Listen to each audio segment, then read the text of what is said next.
तो जय शनिदेव दोस्तों बहुत लोगों के घर में कुल देवी या कुल देवता की स्थापना नहीं होती है और बहुत लोगों के घर में ऐसा होता है कि उनके घर पे मंदिर तो है, देवी देवताओं की तस्वीर भी है, सुबह और शाम डेली वो उनको दीपक अगरबत्ती लगाते हैं, उनको धूप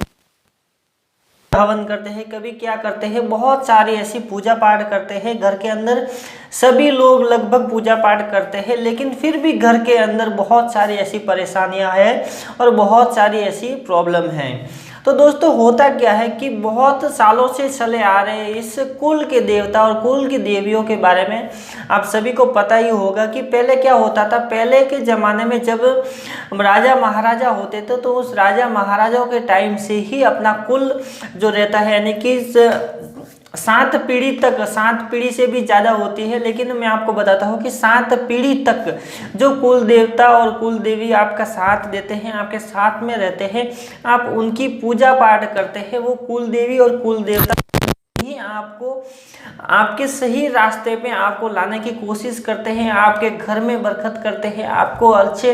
व्यवसाय में लाने की कोशिश करते हैं, आपको अच्छा व्यवसाय मिले, आपको अच्छा धंधा चले, बहुत सारे ऐसी चीज़ों में आपकी जो मदद करते हैं। तो अपने कुल के जो देवी देवता रहते हैं वो सभी के रहते हैं, ऐसा नहीं है कि आपके नहीं हैं, आप नहीं पूछते हैं तो वो नहीं है, सबके रहते हैं। लेकिन बहुत सारी ऐसी पीढ़ियां गुजर जाने के बाद जब आपके टाइम पे ये देखा जाता है तो कुल देवी और कुल देवताओं के बारे में लगभग बहुत लोगों को पता नहीं होता है कि उनकी कुल देवी कौन सी है, उनके कुल देवता कौन से हैं। तो घर के अंदर जितनी भी परेशानियां होती है वो इसी कारण होती है, ज़्यादा करके यही कारण रहता है कि आपकी कुल देवी और कुल देवता आपके घर में स्थापना नहीं की गई है, आप उनकी पूजा पाठ नहीं करते हैं। या बहुत लोगों का क्या होता है कि एक अपने कुल का एक मंदिर रहता है, उस मंदिर में जितने भी आपके परिवार रहते हैं, आपका जो कुल रहता है पूरा वहीं पे जाता है, उनकी पूजा पाठ करते हैं, अर्चना करते हैं। घर के अंदर तो एक मंदिर रहता ही रहता है, लेकिन एक कुल का जो मंदिर रहता है वहाँ पे भी लोग जाते हैं। तो दोस्तों होता क्या है मैं आपको बताता हूँ। अगर आपके घर पे भी सिर्फ आप तस्वीर को रख के पूजा पाठ करते हैं तो वो जो भोग है वो आपको कुल देवी या कुल देवताओं को नहीं लगता है और साथ में उनकी पूजा पाठ भी नहीं होती है। इसी कारण से आपके घर में बहुत सारी ऐसी परेशानी आती है। सबसे पहली परेशानी जो आती है वो फाइनेंशियल स्थिति को लेके आती है। अगर आपके घर में कुल देवी या कुल देवता नहीं है, उनकी स्थापना नहीं की गई है, तो आपके घर में सबसे पहले आपके कामकाज के ऊपर असर पड़ता है। किसी भी मेंबर का कोई भी बिजनेस अच्छी तरह से नहीं चलता है। अगर उनकी कोई दुकान है तो वो भी बहुत मंदी चलती है या फिर लॉस में जाएगी। जो भी बिजनेस करेंगे वो लॉस में जाएगा, या फिर उस बिजनेस से सिर्फ और सिर्फ आपके खर्चे निकलते हैं। आप एक्स्ट्रा मनी जोड़ना चाहते हैं तो उससे एक्स्ट्रा मनी नहीं जोड़ पाते हैं। सबसे पहला तो प्रॉब्लम ये आता है। घर के किसी भी मेंबर को ले लो आप, आपके अगर 4-5 भाई है तो 4-5 भाइयों में आपने देखा रहेगा कि पांचों ही अलग अलग प्रवृत्ति होते हैं। तो पांचों के बिजनेस में किसी को लॉस होता है, किसी का मीडियम, किसी का मध्यम, और कोई भाई इसमें से एक ही भाई ऐसा रहेगा जिनका बिजनेस बहुत अच्छे से चलता है, उनके पास बहुत सारे ऐसे पैसे रहते हैं और उनकी स्थिति अच्छी रहती है। 1 या 2 भाई के ऐसा हो सकता है, क्योंकि आप 5 भाइयों में से 1-2 भाई ऐसे हैं जो कि आपके कुल देवी या कुल देवताओं की स्थापना उनके घर पे कर रखी है, उन्होंने कर लिया है और वो सुबह शाम उनको दीपक और अगरबत्ती जलाते हैं, उनकी पूजा पाठ करते हैं। तो दोस्तों बिजनेस में लॉस होता है, बिजनेस अच्छी तरह से नहीं चलता है, आपकी फाइनेंशियल स्थिति बहुत सारी खराब हो जाती है, आप अच्छे से पैसे नहीं जुटा पाते हैं, आपके घर के खर्चे मुश्किल से चलते हैं, बहुत सारी ऐसी दिक्कत और परेशानियां आती हैं। दूसरा प्रॉब्लम ये होता है कि भाई भाई में झगड़ा होता है, आपस में किसी भी बात को लेके झगड़ा होता रहता है और आप हमेशा यही सोचते रहेंगे कि आखिर क्या हो रहा है, आखिर क्यों वो इंसान नहीं समझ रहा है, आखिर क्या ऐसा है जो मैं बोल रहा हूँ वो नहीं समझ रहा है, वो नहीं मान रहा है। हमेशा ही आपके साथ उल्टा ही होगा, सीधा कभी भी नहीं होगा। तो भाई भाइयों में झगड़ा होगा, बहन और भाइयों में झगड़ा होगा, माता पिता के अंदर झगड़ा होगा, माँ बेटे के अंदर झगड़ा होगा और बाप बेटे के अंदर भी झगड़ा होता है। तो घर के अंदर क्लेश, लड़ाई झगड़ा और विवाद पैदा करना ये भी एक कुल देवी और कुल देवताओं की जो स्थापना नहीं होती है तो ऐसी प्रॉब्लम आती है। दोस्तों मैं ये नहीं कह रहा हूँ कि अगर आपके देवी देवताओं की स्थापना नहीं करते हैं तो आपके कुल देवी और कुल देवता जो रहते हैं वो आपको परेशान करते हैं, ऐसा बिल्कुल भी नहीं रहता है। वो हमेशा ही आपका भला चाहते हैं, वो हमेशा ही आप अच्छे रहो, आपकी वृद्धि होए। ऐसा नहीं कि सिर्फ पैसों से आपकी वृद्धि होए, क्योंकि भगवान और देवी देवताओं को बराबर से पता है, उनको पूरा ज्ञान है कि इंसान को सिर्फ पैसों से नहीं तोला जाता है। जो इंसान आज पैसों के पीछे भागता है, सिर्फ पैसा ही सब कुछ नहीं है, क्योंकि बहुत लोग सुबह उठते ही सिर्फ पैसों कमाने के लिए, पैसे कमाने के चक्कर में कुछ ना कुछ करते रहते हैं, लेकिन साथ में देवी देवताओं को भूल जाते हैं, उनकी पूजा पाठ नहीं करते हैं। दोस्तों कुल देवी और कुल देवताओं की पूजा पाठ इसके लिए करनी चाहिए